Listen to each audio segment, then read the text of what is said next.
Welcome to your quick guide on how to buy a home. I'm so excited that you decided to join this series. We believe that buying a home is much more than a financial decision.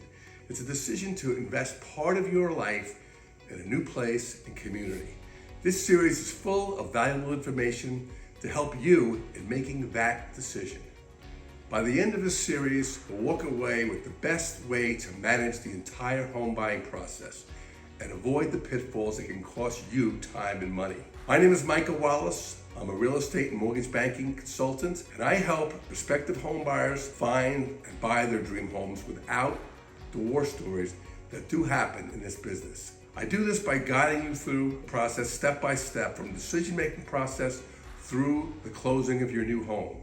This will reduce any anxiety you may have, as I will be your proponent as a home buyer in what can be a stressful process. Why buy a home? A lot of people think the best way to start the home buying process is to go out there and see what's for sale. This leads to wasting their time looking at homes that they aren't qualified to buy, or buying a home when it may not be the right time for them to buy a home. For this reason, I believe we should start with doing an evaluation of your own personal and financial situation before making such a big decision.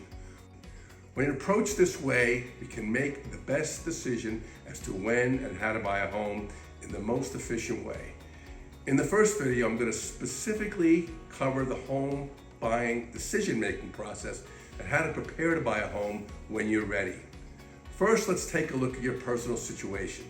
If you're currently renting and not sure where you want to buy, or are concerned about your career, buying a home may not be right for you right now until you have more clarity.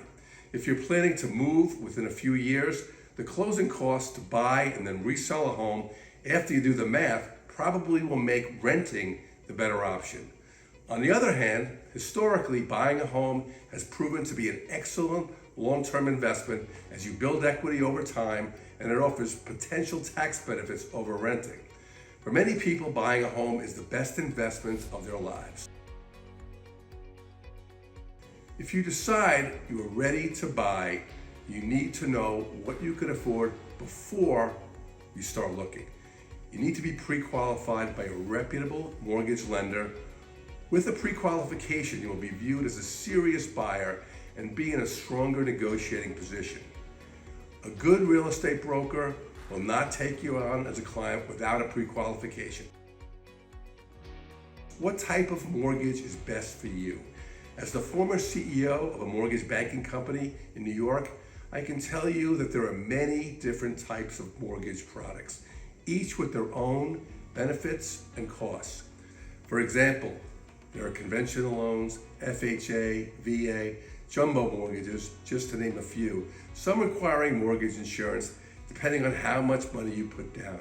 I could go into this at great length, but to keep this moving along, I'm going to tell you that after reviewing your case, the lender's loan officer will explain the potential mortgage products that best suit your needs and the associated closing costs. To make that determination, he or she will need to review the following: your credit history. They're going to look at your credit score and your current liabilities. Verification of income. They're going to look at your job stability.